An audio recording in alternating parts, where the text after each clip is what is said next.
Hello नमस्कार, मैं उसवैल अख्तर, आप देख रहे हैं जनजन न्यूज और इस वक्त हम पहुंचे हुए हैं कसिया मयाली बलिया पंचायत में। यहां पर जन संवाद की गई थी जिसमें डीएम साहब ने पधारा था।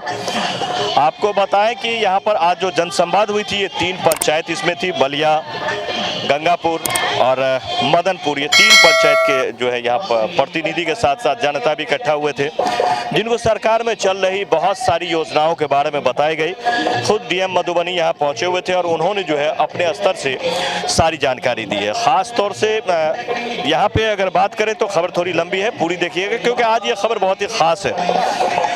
यहाँ पर बच्चों ने कुछ प्रदर्शन करा। जो बच्चे यहाँ नुक्कड़ नाटक के लिए आते हैं, बहुत बेहतरीन उन्होंने जो है बच्चों ने बहुत ही बेहतरीन अगर बात करी जाए तो यहाँ पर आज जो है वो परफॉर्मेंस करी है। बहुत अच्छा नुक्कड़ नाटक किया जिसके माध्यम से लोगों को बताते नजर आए कि आपको समाज में कैसे रहना चाहिए, इससे बीमारी फैलती है। राम राम राम राम राम राम छी छी छी के चली गए और कहते हमने यहाँ पर पूजा करे ला निकलना, हमरा देह पर कचरा फेंक देले, फेंक से हमरा नहा पड़ल आई गे केरा देखाई नहीं दै छो जे लोग के देह पर कचरा फेंकै छी, देखी तो हमरा फेंक से नहा पड़ते। यो पंडित जी हम सुधार नहीं, हम रोड पे कचरा फेंकै छो त हम बीच में किया गेलिए आई गे ई रोड कचरा फेंकै के जगह छी, एते बड़का कूड़ादान जे देल गेल से नहीं तोरा देखाई दै छो। कचरा रोड पर नहीं फेंको त घर में जाकर फेंकब की किया कूड़ादान में नहीं जो फेंकल हमर हम कतो फेंकू, अहाँ कहि से कोन मतलब यहाँ हट के चलबाक चाही ना। मम्मी हे मम्मी तू कता छी, बुचिया घर डाल के देखी बुचिया उल्टी केल को और भटका नहीं छौ। हे भगवान कते दवाई करेली एकरा तइयो न मन खराब ठीक होय छै, उल्टी पर उल्टी पैखाना पर पैखाना होय छै। आब की करबै हम, केना ठीक हेतौ? एते जे घर गाँव में कचरा लगेना छी, मक्खी लगै छो, गंध करै छो तो और बीमारी है ना, तो केना हेतौ ठीक बच्चा? ठीके कहै छै यो पंडित जी, आप से हम कचरा रोड पर नहीं फैलेबे और कूड़ादान के प्रयोग करबे।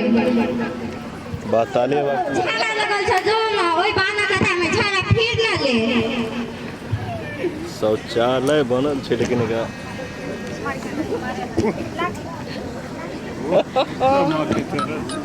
बदबू कर रहा है, गंध करे छै रो तोरा एली रोड पर अथी झाला फिरल जो शौचालय जे देल गेल जुते में नहीं जो जाके झाला फिरल की भेल यो पंडित जी? हम रोड पर हगै छियै त हाट की है, हाट लगेल हा रोड छी ए रोड पे रोड का गंदा करे छी, ऊपर से तू हमें अथी करे छी, देखै छी एक लाठी मारबो दी है के रहो। गे मम्मी ई गुरुवा पंडित जी जे छौ ना हमरा मारल को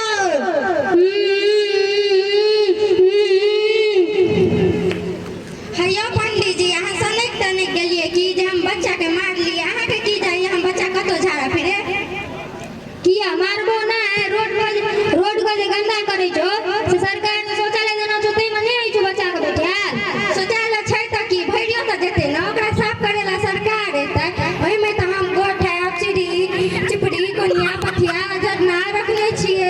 सरकार एकेटा त नीक काज केलखिन आरो बाबू अब देखै जाइयो यो रोडे में झाड़ा फिरे छै तै में ई झरना काटी रखना छै यो। आई गे तोरे बेटा नै रे बीमार भेल छलो त हॉस्पिटल में पानी चढ़ल छलो, पाई त नहीं लगल हेतो। हैया पंडित जी बस 20,000 लगल छले, उहो में बच्चा मरते बचले, पर उहो पैसा हम लोने लेने छलिए। जब एते किछो भ गेलो तइयो ने बुझ खुलै छो जे बच्चा के शौचालय में भेजबी, एना खुला में किया बैठबै छी? हैया पंडित जी अहाँ ठीके कहै छी, आइ दिन के बाद हम हमर परिवार शौचालय के उपयोग करब और हम सब से हाजिर के विनती है कि बहुत तरह की चीजें थी जिसमें कि एक्टिंग का मामले में बहुत ही अच्छा रहा। डीएम भी काफी खुश थे, जिला पदाधिकारी और साथ में आज एसपी साहब भी आए थे। दोनों ने जानकारियां साझा की है जिनमें सबसे ज्यादा अगर साझा करने की बात अगर कही जाए तो आपको बताया कि जब ये प्रोग्राम शुरू हुई तो उस वक्त में जो है गीत गा करके इस प्रोग्राम को शुरू किया गया स्वागत गान के साथ। और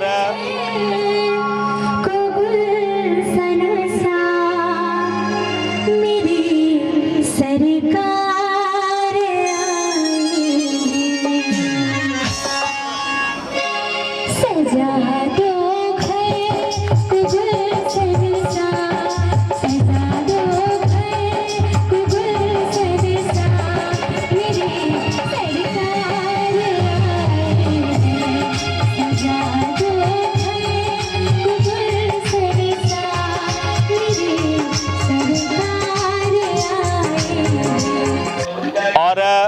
डीएम साहब ने बहुत सारी जानकारी, जिसमें पहली बात यही रखा उन्होंने कि जिनका 18 साल हो गया है उन लोगों को अब जो है जुड़ जाना चाहिए, वोटर लिस्ट में आपकी नाम आ जानी चाहिए, आपको वोटर लिस्ट में जल्द से जल्द नाम करवा लेनी चाहिए, क्योंकि जो आबादी है उस हिसाब से उनका कहना था कि वोटर लिस्ट में बहुत कम नाम जो जुड़ रही है, जितना जुड़ना चाहिए नहीं जुड़ पा रही है। महिलाओं की, पुरुषों के हिस्से, लोकतंत्र का महापर्व चुनाव कहा जाता है और अगले वर्ष चुनाव होने की संभावना भी आप सभी लोग जान रहे हैं। उसी की तैयारी के क्रम में मतदाता सूची से संबंधित पुनरीक्षण कार्यक्रम चल रहा है, विशेष संक्षिप्त पुनरीक्षण कार्यक्रम चल रहा है और ये कार्यक्रम एक अभियान के रूप में चलता है। इसमें अभियान के रूप में सभी लोगों का जिनका नाम छूटा हुआ है, जो मतदाता बनने लायक हैं, अभियान चला के उनका नाम जोड़ा जाता है। किसी व्यक्ति का नाम अगर विलोपित किया जाना है, अर्थात अगर किसी व्यक्ति की मृत्यु हो गई है या वहां यहाँ से शिफ्ट होकर दूसरी जगह चले गए हैं, तो यहाँ के मतदाता सूची से उनका नाम विलोपित किया जाएगा, डिलीट किया जाएगा, तो उसको अभियान के तहत किया जाता है। किसी व्यक्ति के जो मतदाता सूची में विवरणी है उसमें किसी प्रकार की कोई त्रुटि है अगर, तो उसमें संशोधन का भी काम बहुत अभियान के रूप में किया जाता है। तो ये अभियान के तौर पर किया जाता है। बाकी सामान्य समय में भी वो सतत अद्यतीकरण होता रहता है, उसका आप आवेदन कर सकते हैं, निष्पादन होता है। लेकिन जो ये विशेष संक्षिप्त पुनरीक्षण अभियान चलता है, एक निर्धारित समय सीमा के अंदर अभियान चला के सब काम कराए जाते हैं। और जो अभी अभियान चल रहा है ये 26 अक्टूबर से या 27 से 26 अक्टूबर को शुरू हुआ था और ये 9 दिसंबर तक दावा आपत्तियां ली जाएंगी। तो 9 दिसंबर तक, जो अभी आज तो 6 तारीख हो ही गई है, अब 3 दिन और बचा है। अगले 3-4 दिन में अब आवेदन लेने का ये अभियान के तहत यही समय है। इसके पश्चात फिर हम लोग आवेदन का निष्पादन करवाएंगे और 5 जनवरी को अंतिम मतदाता सूची का प्रकाशन करेंगे। तो ये अभी 3-4 काफी समय से चल रहा है, 1 महीना से ज्यादा हो गया, लेकिन अभी भी 3-4 दिन का समय है। तो मैं आप लोगों से अनुरोध करूंगा कि जो व्यक्ति नाम जुड़वाने में छूट गए हैं वो नाम जुड़वा ले निश्चित रूप से मतदाता सूची में, ताकि अगले वर्ष जो चुनाव होगा उसमें भाग ले सकें। किसी भी व्यक्ति का अगर परिवार से किसी व्यक्ति की मृत्यु हो गई है और उनका नाम मतदाता सूची में है, या यहाँ से वो शिफ्ट करके दूसरी जगह चले गए हैं, मतदाता सूची में है, तो उनका नाम विलोपित करवा ले प्रपत्र साथ में आवेदन देके, और कोई सुधार करवाना है तो सुधार भी करवा ले। तो 2-3 चीजें मैं आप लोगों को। और अगर परसेंटेज की बात की जाए तो महिलाओं के बारे में कहा गया कि वो बहुत कम नामें जुड़ रही हैं, जिससे काफी परेशानी का सबब हो सकता है। अच्छे से समझाने की कोशिश करी। उसके बाद कचरा की भी बातें हुई हैं। इस तरह से आइए आपको सुनवाते हैं, बहुत सारी ऐसे पॉइंट्स जिस पर उन्होंने खुल के बातें करी है, सारी बातों को समझाने की कोशिश करी है। पैर रखने की जगह नहीं बचेगी कुछ सालों में। कि प्लास्टिक हर जगह प्लास्टिक ही रहेगा। आप प्लास्टिक पिएगा, प्लास्टिक खाइएगा, प्लास्टिक में सोइएगा, और कितनी बीमारियां होंगी वो तो आप सोच भी नहीं सकते हैं। तो हम लोगों का कार्यक्रम है, समझना होगा। तो उसको अगर ये भावना लाएंगे, उसकी गंभीरता को समझेंगे, तो जो हम लोग बचपना कर रहे हैं वो नहीं करेंगे। अब बचपना कहाँ कहाँ कर रहे हैं वो उस पर बताते हैं। सबसे पहले तो आप लोग को जो डस्टबिन दिया गया है, हमारी माताओं बहनों विशेष रूप से अनुरोध सुन लें कि आप लोग कई जगहों पे हम लोग जाके देखे तो उस डस्टबिन में जो कचरे का डब्बा है उसमें कचरा रखने के बजाय अनाज आप लोग रखने लगे हैं। उसमें दाल चावल गेहूं सब उसी में रखे हुए हैं, कचरा कोई रख ही नहीं रहा। कचरा भी घर के बाहर फेंका हुआ। तो इतना गंभीर कार्यक्रम है, उसका मजाक बन जाए। अरे आपको अनाज रखना है, दूसरा खरीद लीजिए। इतने बड़ा उद्देश्य के लिए कार्यक्रम शुरू हुआ है। जो है हम लोग को करना पड़ेगा कि प्लास्टिक ये नहीं कुरकुरे खाए यहाँ फेंक दिए, कोई यहाँ कर दिया, सब जाके डस्टबिन में डालें, ताकि अगले दिन हमारे कर्मी आए तो उसको लेके जाए। ठीक, तो ये करना होगा। दूसरा जो है हम लोगों का इस कार्यक्रम को पूरा चलाने के लिए, अब सरकार ने एक बार तो क्रय कराने के लिए पैसा दे दिया, अब लेकिन ये स्वच्छता कर्मी भी आपके पंचायत के हैं। अब डस्टबिन खराब हो गई, टूट गई, रिक्शा टूट गया, उसकी मरम्मती कहाँ से होगी? तो ये आकलन किया गया था कि इसमें 7-8 लाख रुपए सालाना खर्चा आएगा इस एक पंचायत में पूरे कार्यक्रम को चलाने के लिए। तो इसीलिए अब एक पंचायत में 2500, 3000, 2000 परिवार होते हैं, तो माना गया कि अगर प्रत्येक महीना एक परिवार 30 रुपया दे, तब तब जो है 75 से 80 हजार 90 हजार कलेक्शन महीना में हो जाएगा। और साल भर में तो जितना इस स्कीम रही, जब भी हमारे कर्मी उसके बाद से जाएंगे रसीद लेके 30 रुपए एक महीने का आप जरूर जमा करें। और साथ ही साथ अपने पंचायत के अन्य परिवारों को भी आप प्रेरित करें, वो जमा करें, ताकि हमारा स्वच्छता कार्यक्रम सफल हो। और नहीं तो फिर वो समय दूर नहीं रहेगा, जब बीमारी फैलने लगेगी तो आपको समझ में नहीं आएगा, अरे वो शराब भी नहीं पीता था, बीड़ी गुटखा सिगरेट कुछ नहीं पीता तो उसको कैंसर कैसे हो गया। तो जहां नहीं समझ में आता ना, इन्हीं कारणों से होता है वो, तो हम लोग को समझने की जरूरत है। तो मुझे पूरी उम्मीद है कि आप सभी लोग इसमें जरूर अपनी सजगता दिखाएंगे। और एक जगह तो और बचपना हम बता दें आपको, लोग करने लगे थे, हुई है, कई शराब माफियाओं पे भी कार्रवाई की गई है, जेल भेजे हैं। लेकिन जब कोई कानून बनता है तो उल्लंघन करने वाले लोग रहते ही हैं, कुछ न कुछ रहेंगे, वो हम लोग कार्रवाई करते रहेंगे। लेकिन अगर चूंकि इतनी बड़ी समस्या है, एक शराब पीने वाले व्यक्ति के स्वास्थ्य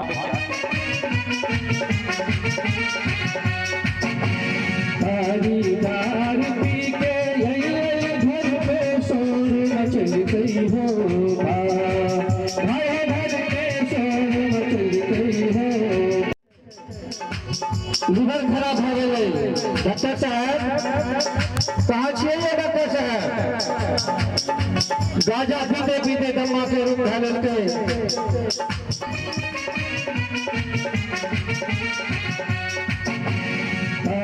दार पी के घर पे शोर मचल गई हो,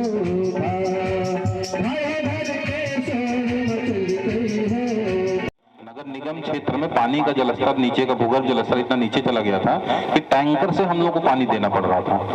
ये कभी सोचे थे हम लोग कि बिहार यूपी इन सब में टैंकर से पानी देंगे? सब तो रेगिस्तानी एरिया की बात है। अब लेकिन हम लोग यहाँ टैंकर से देने पर टैंकर जाता था, लाइन लग जाती थी वहां पे। और कभी कभी हम लोग जब पूछते बता रहे हैं 2 किलोमीटर से लेने आ रहे हैं, और टैंकर हम लोग बढ़ा रहे तब भी हो रहा था। तो कितना किल्लत इसमें हुआ। तो जल संकट जो हम लोग जो चीज मरुस्थल रेगिस्तान एरिया की समस्या थी, बाकी हम लोग चर्चा करते थे, किताबी उसमें पढ़ते थे कि जल संकट होने वाला है, जलवायु परिवर्तन होगा, जल संकट होगा, तृतीय विश्व युद्ध पानी के ऊपर होगा, ये सब चर्चा करते थे। वो दिखने लगा, इस साल हमको दिखा। जब अभी ये समस्या हो रही थी तभी मैंने सोचा था कि हम लोग जाएंगे, गांव-गांव जाके प्रयास करेंगे कि जल संकट के बारे में लोगों को जागरूक करें। उसी समय हमारे दिमाग में चल रहा था। तो अवसर अब मिला है जनसंवाद के माध्यम से हम जगह जाके, कहीं पे आसपास अगर नल जल का पाइप टूटा हुआ है उसको भी अब टेप लगा के तब तक बंद कर दे जब तक हमारे जनप्रतिनिधि रिपेयर नहीं करवाते हैं। तो छोटी छोटी आदतें हम लोग अगर लाएंगे पानी बचाने की, तो निश्चित रूप से हमारे जिले में जल संकट की समस्या नहीं आएगी। तो योजना के तहत 3 प्रमुख कार्यक्रम युवाओं के लिए चल रहे हैं। बिहार स्टूडेंट क्रेडिट कार्ड योजना, कुशल युवा प्रोग्राम, स्वयं सहायता भत्ता योजना। मैं बहुत अनुरोध करूंगा, ध्यान से सुन लेंगे, बस 2 मिनट समय और लगेगा। इसके तहत इसलिए आपको बताना चाह रहे हैं कि जितना महत्वपूर्ण है युवाओं के लिए, जितना लाभकारी है, उसके बावजूद अपने जिलों में जो आवेदनों की संख्या हम लोग अपेक्षा कर रहे थे उतनी है नहीं, उतने लोग लाभ नहीं लिए हैं। तो मेरा अनुरोध है इन तीनों कार्यक्रमों के बारे में सबको बताएं, ज्यादा से ज्यादा लोग इसका लाभ लें। पहला बिहार स्टूडेंट क्रेडिट कार्ड योजना, ये योजना इसलिए लाई गई थी कि जिन परिवार में अगर आर्थिक स्थिति अच्छी नहीं है और अपने बच्चों को 12वीं पास के बाद उच्च शिक्षा के लिए कॉलेज की फीस नहीं भर पा रहे हैं, तो उनको मदद करने के लिए सरकार के द्वारा योजना लाई गई। इस योजना के तहत 4 लाख तक का शिक्षा ऋण बहुत कम ब्याज दर पे दिया जाता है और कोई सिक्योरिटी मोर्टगेज नहीं लगता है। क्योंकि अगर आप बाहर से बाजार से लेने जाएंगे तो समस्याएं आती हैं, जिस वजह से लोन का वित्तीय भार परिवार पे ज्यादा पड़ जाता है, लोग ले नहीं पाते हैं। तो स्टूडेंट क्रेडिट कार्ड योजना के तहत बहुत बच्चे उच्च शिक्षा ग्रहण कर रहे हैं। तो मेरा अनुरोध है कि बिहार स्टूडेंट क्रेडिट कार्ड योजना के बारे में सबको बताएं आप लोग, ताकि ज्यादा से ज्यादा बच्चे लाभान्वित हों। कुशल युवा प्रोग्राम दूसरा महत्वपूर्ण कार्यक्रम युवाओं के लिए, कोई भी 10वीं पास करके इसमें आवेदन कर लेता है और जब उसका आवेदन स्वीकृत होता है उनको 3 महीने का इसके तहत ब्लॉक में ही ट्रेनिंग दी जाती है। अब ट्रेनिंग अभी हमारे बीच के बच्ची ने अपना अनुभव भी साझा किया। कंप्यूटर के बारे में ट्रेनिंग दी जाएगी, भाषा के बारे में बताया जाएगा। 3 कोर्स की ट्रेनिंग दी जाती है। पहला है कंप्यूटर स्किल, दूसरा है लैंग्वेज स्किल, तीसरा है सॉफ्ट स्किल। कंप्यूटर, वैसे तो इंटरनेट और कंप्यूटर के माध्यम से हम बहुत कुछ सीखते हैं, जैसे कि प्रोजेक्ट तैयार करना, नई असाइनमेंट बनाना। और दूसरा है लैंग्वेज स्किल। लैंग्वेज स्किल के अंतर्गत हम बोलने और सीखने के साथ साथ पढ़ने के भी कला का अनुभव होता है। हम कहीं पे भी अपने आप को प्रेजेंट करते हैं तो वहाँ पे हमें सबसे पहले इंग्लिश बोलना आता है कि नहीं, ये देखते हैं। और तीसरा है सॉफ्ट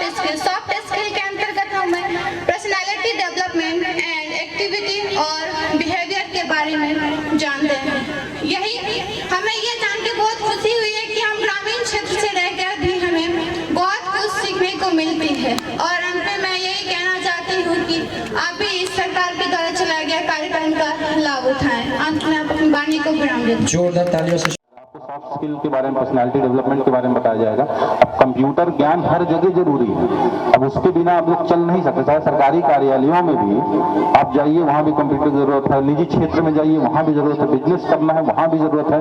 अब हम लोग पत्र वगैरह अब कोई हाथ से नहीं लिखते, सरकारी कार्यालयों में भी सारे इलेक्ट्रॉनिक होते हैं। जिन कर्मी को कंप्यूटर का ज्ञान रहता है हम लोग ज्यादा वैल्यू उनको देते हैं, और प्राइवेट क्षेत्र में तो और भी आवश्यकता है। आपके डे टू डे लाइफ में भी हर जगह ऐप, हम अभी खुद ही बता रहे थे वोटर हेल्पलाइन ऐप का प्रयोग करिए। तो जब उस सब चीज से आप जानकार वाकिफ रहेंगे तभी कर पाएंगे। तो वहाँ MS वर्ड क्या होता है, पावर पॉइंट क्या होता है, एक्सेल शीट क्या होती है, इसके प्रयोग के बारे में आप लोगों को बेसिक जानकारी दी जाती है। और इससे आप कोई भी आगे रोजगार करें, उच्च शिक्षा के लिए जाएं, आपको हमेशा लाभ मिलता है। भाषा का ज्ञान बहुत जरूरी होता है। हम लोग समझ लें कि हम मधुबनी में हैं, मैथिली हिंदी से काम चल जाएगा, तो ऐसा नहीं। आप कहीं बाहर रोजगार के लिए जाएंगे, आपको बेसिक अंग्रेजी आनी पड़ती है। कोई भी जो बाहर काम करते होंगे जानते होंगे हाँ, कुछ बेसिक इंग्लिश आनी पड़ जाएगी। तो इसलिए बेसिक अंग्रेजी भाषा का ज्ञान दिया जाता है, ना केवल पढ़ना लिखना बोलने का भी दिया जाता है। आप कहीं साउथ में चले जाइए, बहुत लोगों को वहाँ हिंदी नहीं आती है, तो कुछ बेसिक में कुछ तो इंग्लिश अगर बोल पाइएगा तब आप अपनी बात रख पाइएगा। तो इसलिए बहुत जरूरी रहता है ये, उसका ज्ञान दिया जाता है। पर्सनैलिटी सॉफ्ट स्किल के बारे में बताइए। एसपी मधुबनी भी आए हुए थे, उन्होंने भी अपनी जो कानून के 112 के बारे में काफ़ी डिटेल्स में बताया। और उसके बाद अभी जो केसेज हो रही हैं वो कैसे ऑनलाइन होती है, कैसे उसकी जानकारी हो जाती है, कैसे आपको क्या करना चाहिए, सारी जानकारी उन्होंने शेयर की। मैं पुलिस विभाग के द्वारा, जो सरकार के द्वारा पुलिस विभाग में जो योजनाएं चलाई जा रही है उसके बारे में बहुत संक्षिप्त में बताऊंगा। जो हम लोग का उद्देश्य है, जो सरकार का भी उद्देश्य है कि पुलिसिंग जो हो जिले में, पूरे बिहार में, वो पब्लिक फ्रेंडली हो, पब्लिक और पुलिस का समन्वय बढ़ते जाए। जो पुराने टाइम में होता था उससे उलट हम लोग चाहते हैं कि एक पुलिस और पब्लिक एक साथ मिलकर के काम करे, ताकि समाज में जो है शांति व्यवस्था हमेशा लगा रहे। और उस दिशा में हम लोग लगातार प्रयासरत भी हैं। इस साल के फरवरी माह में उसी दिशा में हम लोगों ने पुलिस जन सहभागिता मोटरसाइकिल रैली भी स्टार्ट की थी। उद्देश्य भी उसका यही था कि हमारे पुलिस पदाधिकारी, कांस्टेबल्स आपके पास जाएं, आपके घर पे जाएं, सभी गांवों में जाएं, सभी लोगों से मिले, हर वर्ग के लोगों से मिले, बुजुर्गों से मिले, महिलाओं से मिले, युवाओं से मिले, और उनकी समस्याओं को समझने की कोशिश करें। आपके जो भी फीडबैक है, आपकी जो सुझाव है, उसको जानने की कोशिश करें। और हम लोगों ने ये किया भी। लगभग 2000 गांव है मधुबनी जिला में, सभी जगह पे हम लोग गए, हमारी टीम गई, और वहाँ पे 50,000 से ज़्यादा लोगों से हम लोगों ने फीडबैक भी लिया। और सभी लोगों को हम लोगों ने सोशल मीडिया के माध्यम से, चाहे व्हाट्सएप हो चाहे फेसबुक हो, उसके माध्यम से जुड़े हैं लोग, और लगातार उससे भी फीडबैक लोग देते रहते हैं। तो उसका एक बहुत पॉजिटिव हम लोगों को वो फायदा हुआ है। और उसमें जो सुझाव आए थे, उस सुझाव के आधार पर हम लोगों ने कई चीज़ें हम लोगों ने कोशिश की है सुधार करने की अपने कार्य प्रणाली में, और उसके बारे में ही मैं बताऊंगा। जो सरकार के द्वारा एक और बहुत ही महत्वपूर्ण योजना चलाई गई है वो है dial 112 emergency response support system, जिसको कहते हैं। इसमें आपको किसी भी तरह की आपातकालीन स्थिति पैदा होती है, चाहे वो कोई क्राइम हुआ हो, चाहे कहीं आग लगने की घटना हुई हो, चाहे कहीं पे किसी को स्वास्थ्य संबंधी कोई प्रॉब्लम हो, एम्बुलेंस की आवश्यकता हो, तो आपको केवल एक नंबर याद रखना है। बहुत पहले इमरजेंसी के बहुत नंबर होते थे, जो कि आप अगर एम्बुलेंस के लिए अलग नंबर होता था, अग्निशमन के लिए अलग नंबर होता था, पुलिस के लिए अलग नंबर होता था। अब ये एकीकृत नंबर है 112, जिसको केवल इसी को याद रखना। आप इस पे कॉल करेंगे तो हमारे जो पटना में कॉल सेंटर में डायल 112 का अलग सा एक कॉल सेंटर है, उसमें कॉल जाता है, वो आपके सारी डिटेल्स को लेते हैं, आप कहाँ पे हैं, कहाँ पे आपका लोकेशन है और आपकी क्या समस्या है, और वो तुरंत ही जो साथ में आपके बगल की जो गाड़ी होगी, जो डायल 112 की स्पेशली गाड़ी है, वो जो आपके बगल की होगी उसको वो डायरेक्ट करते हैं कि आप पहुंचे वहां पे। इसका एक फायदा ये होता है कि पहले जो लोग किसी भी आपातकालीन स्थिति में थाना को कॉल करते थे तो थाना का एक बहुत बड़ा एरिया होता है, ज्यूरिसडिक्शन होता है और उनको बहुत सारा कार्य भी होता है, तो कई बार पहुंचने में समय लगता था, विलम्ब होता था। और जब इमरजेंसी होती है तो जितनी जल्दी सहायता मिल पाए उतना अच्छा होता है। तो ये डायल 112 चूंकि ये डेडिकेटेड सर्विस है, तो अभी जो हम लोग इस 112 के माध्यम से कॉल करने के 12 मिनट के अंदर में जो भी कॉलर हैं, जो भी शिकायत करता है, उनके पास पहुंच जाते हैं। और हमारा उद्देश्य यही है, ये पहला फेज का चरण, पहले चरण में ये डायल 112 की शुरुआत हुई थी जनवरी माह के आसपास में, और जो दूसरा चरण है अभी ये केवल शहरी क्षेत्रों में चल रहा है। जो दूसरा चरण है सरकार ने अभी इसको अप्रूव किया है और ये अब गांव वाले क्षेत्र में भी, ग्रामीण क्षेत्रों में भी स्टार्ट हो रहा है। तो अब हमारा जो और सरकार का भी लक्ष्य है कि आपके कॉल करने के 5 मिनट के अंदर में आप तक पहुंच करके आपकी सारी समस्याओं को हम लोग सुलझा पाए। और मैं बता दूं कि जो मधुबनी जिला में जनवरी माह से अभी तक पहले फेज का हम लोगों ने 112 का चलाया है, उसमें लगभग 17,000 से ज्यादा कॉल आए हैं केवल मधुबनी जिला से, और हम लोग एवरेज 12 मिनट में वहां पे पहुंच करके और समस्याओं का समाधान कर पाए हैं। और हम लोग लगातार प्रयासरत हैं कि जो 12 मिनट का समय है उसको और भी कम करें। जो दूसरी एक योजना सरकार के द्वारा चलाई गई है वो है महिला सहायता केंद्र, महिला हेल्प डेस्क भी कहते हैं जिसको।